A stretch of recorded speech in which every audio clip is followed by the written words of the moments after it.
आज आप लोग पाठ भक्तन यानी आरोह का गद्य भाग उसमें का पहला पाठ आप लोग समझेंगे। सारांश भी बताऊंगी और फिर उससे संबंधित प्रश्नों के उत्तर आपको आ जाएंगे अगर आप ठीक से सारांश सुनेंगे। महादेवी वर्मा का सामान्य परिचय। महादेवी वर्मा का जन्म 1907 में हुआ था उत्तर प्रदेश में। इन्होंने नाटक, निबंध, उपन्यास, कहानियाँ सभी लिखी हैं और अलग अलग विधाओं में भी लिख रखा है। अतीत के चलचित्र, पथ के साथी, मेरा परिवार, स्मृति की रेखाएं इत्यादि इनकी रचनाएं हैं।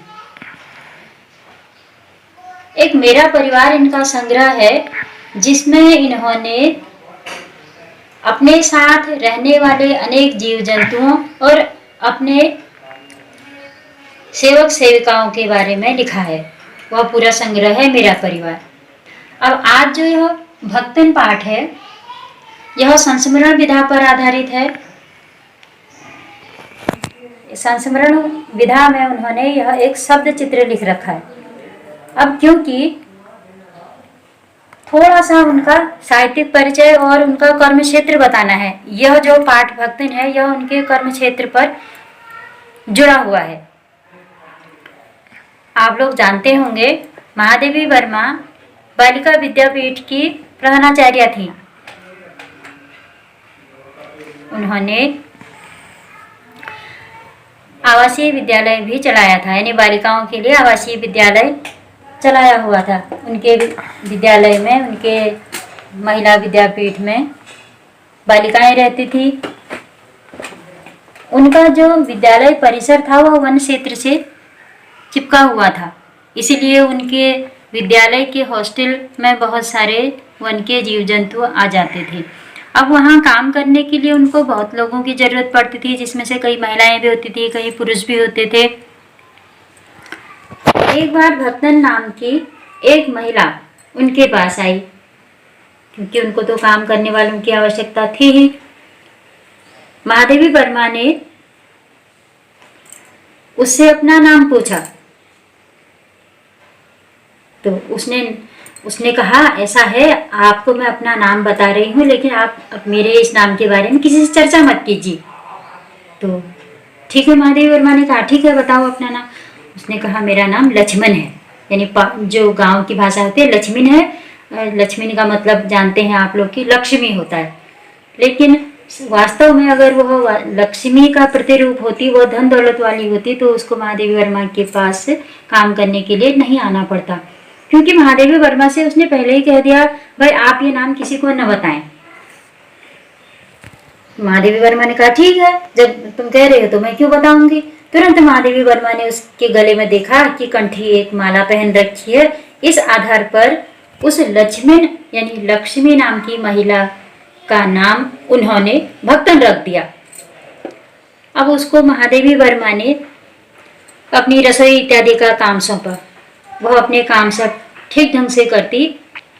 एक बार महादेवी वर्मा ने पूछा, लक्ष्मण जरा तुम अपने बारे में बताओ, तुम कहाँ से आई हो, तुम्हारी पारिवारिक स्थिति क्या है।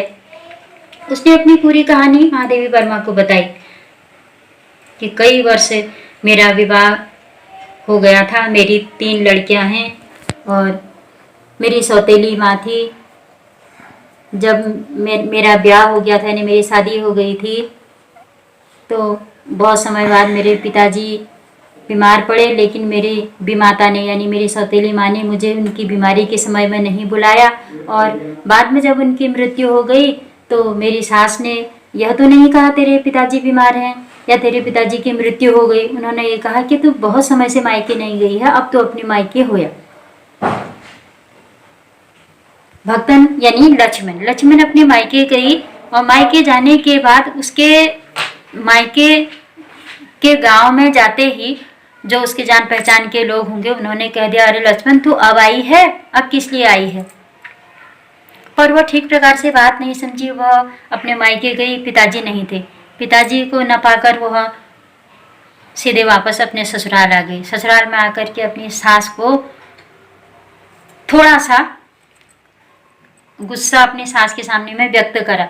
और क्योंकि मायके में वो रह नहीं सकती थी, विमाता थी, सौतेली माँ थी, उसका व्यवहार सही नहीं था, इसलिए थोड़ी सी अपनी भड़ास, अपना दुख अपनी सास के सामने में यह कह के निकाल लिया कि तुमने मुझे समय पर नहीं भेजा।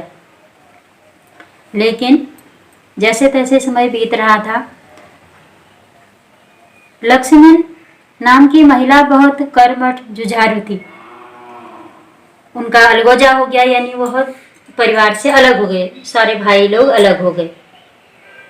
यह एक परंपरा है कि जब घर गृहस्थ बस जाता है तो माता पिता अपने बहू बेटों को अलग अलग परिवार में रहने के लिए भेज देते हैं, जिसको हमारे यहाँ कहते हैं कि अलग हो गए।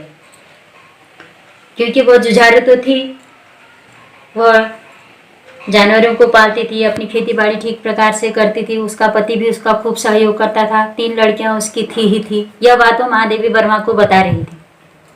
कुछ समय बाद उसने अपनी बड़ी लड़की का विवाह भी कर दिया। लेकिन बड़ी लड़की का विवाह हुआ तो कुछ समय बाद ही उसका पति मर गया, यानी भक्तन जो लक्ष्मण थी उसका पति मर गया। अब सारी जिम्मेदारी लक्ष्मण पर आ गई। लक्ष्मण ने दुख व्यक्त करने के लिए अपने बाल मुड़वा लिए और अपने गले में कंठी माला धारण कर ली, यानी अपने पति की विरह के बाद, मृत्यु के बाद जो उसको विरह हुआ, उस विरह का प्रतीक उसने कंठी माला धारण करी और अपने बाल भी उतरवा लिए। उसका यह चलता रहा, ऐसा ही उसकी गृहस्थी इसी प्रकार चलती रही। कुछ समय बाद जो उसकी ब्याता लड़की थी उसका भी पति मर गया और वह स्वयं मायके आ गई। लेकिन जैसी माँ थी वैसी ही बेटियां भी थी, कर्मठ जुझारू। परंतु जो उसका कारोबार विस्तृत था, उस अच्छे से सुदृढ़ कारोबार को उसकी जेठ जेठानियां और देवरानियां देख नहीं पा रही थी। वो बहुत चिढ़ती थी उसको देख करके। हालांकि उसकी जेठानियों देवरानियों के लड़के ही थे। लेखिका कहती हैं कि वो तो काले कलूटे मुशडंडे थे, लेखिका ने स्पष्ट कह रखा है किताब में।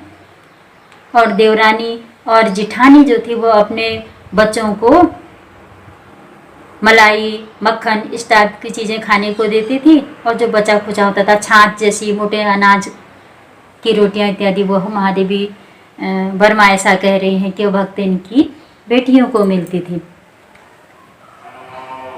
परिस्थितियां विपरीत होते गई, क्योंकि इधर 2 लड़कियां उसकी शादी होनी थी। अभी भक्तन की जो 2 लड़कियां थी, एक लड़की की शादी हो गई थी और वह विधवा होकर के घर आ गई थी।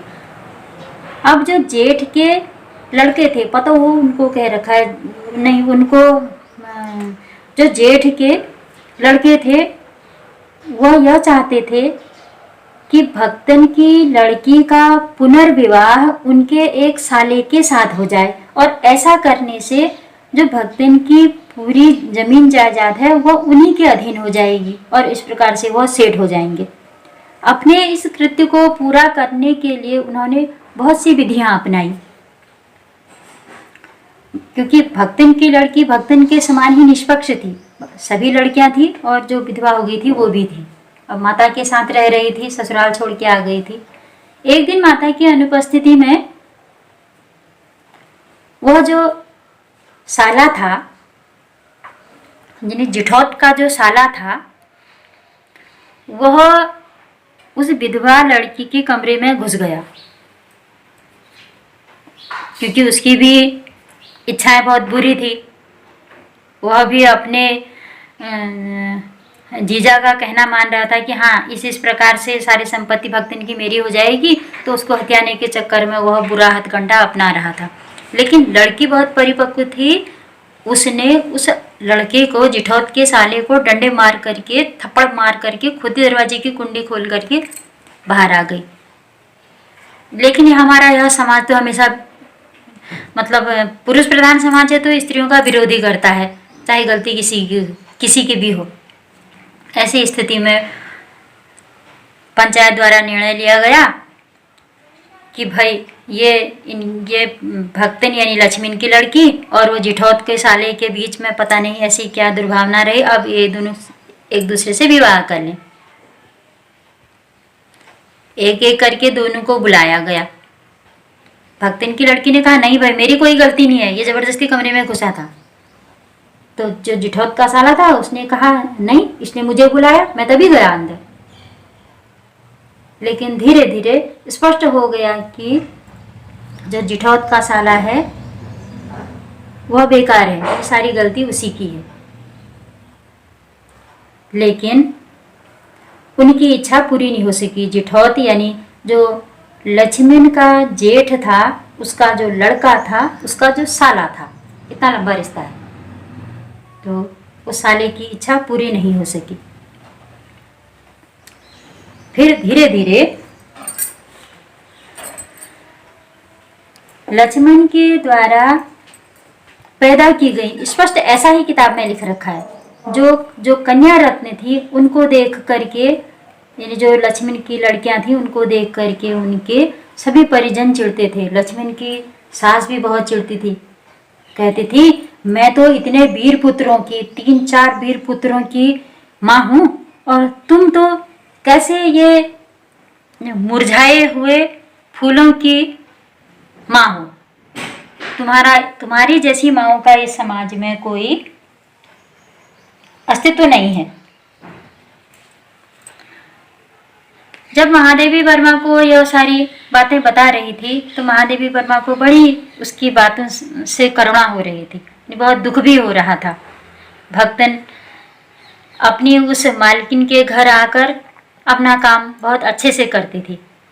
वह यह प्रयास करती थी कि जो मेरी मालकिन महादेवी वर्मा है वो मुझे देख करके बहुत खुश रहे। वह अपने तरीके से महादेवी वर्मा के कपड़े भी धो देती थी, उनकी साड़ी धो देती थी, उनको तह कर देती थी और रैक में उनकी किताबें भी व्यवस्थित लगा देती थी। जब महादेवी वर्मा कहती हैं कि भक्तन बहुत अच्छी थी लेकिन उसमें दुर्गुण भी थे, ऐसा नहीं कहा जा सकता है कि वह एकदम गुणवान थी। वह क्या करती थी, महादेवी वर्मा, क्योंकि ऐसा तो था नहीं कि महादेवी वर्मा विवाहित हैं, उनके बच्चे हैं, वह पूरी तरीके से विद्यापीठ को ही समर्पित थी। छोटे मोटे घर में पैसे पड़े रहते थे, उनके ऑफिस के आसपास वहीं रहती थी, आवासीय विद्यालय था, विद्यापीठ को देखती थी, सारा काम वहीं करती थी। तो छोटे मोटे पैसे पड़े रहते हैं, हमारे भी घरों में पड़े रहते हैं, उनको कोई ज़्यादा ध्यान नहीं देता है, लेकिन भक्तन इन सबको ध्यान देती थी। कहीं पर भी पैसे इत्यादि पड़े रहते थे तो वो अपने हिसाब से उनको भंडार गृह में छुपा के रख देती थी, किसी घड़े में जहाँ घर के खाने पीने इत्यादि का सामान होता है, स्टोर रूम जिसको बोलते हैं, और वहाँ किसी घड़े में उनको अंतर्ध्यान कर देती थी, मतलब उनको रख देती थी या अपने हिसाब से रखती थी।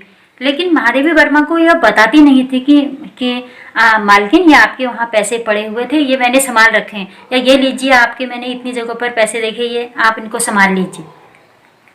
बहुत इंतजार के बाद संभवतया वो टेस्ट लेती होंगी भक्तन का कि भाई वो पैसे इधर रखे थे, तुमने रखे भक्तन? तो कहती थी हाँ हाँ मैंने संभाल के रख दिए हैं, मैं भी तो इस घर की मेंबर हूँ, मेरा भी तो कर्तव्य है कि मैं आपके द्वारा रखे हुए या फेंके गए पैसों को व्यवस्थित रख दूँ। लेकिन जब वह ऐसा कहती तो महादेवी वर्मा सोचती चलो कोई बात नहीं है, इस मन में तो वो यह सोचते रह जाते कि देखो इसने मुझे पहले नहीं बताया, इसके अंदर जरूर अवगुण है, चोरी का अवगुण, अब इसने बता दिया है। तो वो ये सोचने लगी कि हाँ मैं इसकी बात को मान लेती हूँ। वो इसलिए ऐसा कह रही थी कि वो स्वतः एक कमजोर महिला थी, उसको नौकरी करने के लिए महादेवी वर्मा के पास आना पड़ा। ये तो वो कमजोर ही थी। हाँ वो अब जब जवान थी, जब अपने परिवार में पति के साथ रहती थी, तब वह जरूर खूब मेहनत करती थी, परिश्रम करती थी और अपने घर गृहस्थ को चमकाती थी। लेकिन अब वह वृद्धा हो गई थी तो इसलिए उसकी स्थिति भी ऐसी नहीं थी। तो छोटी छोटी उसकी गलतियों को महादेवी वर्मा इग्नोर कर देती थी, यानी माफ कर देती थी। अब महादेवी वर्मा ने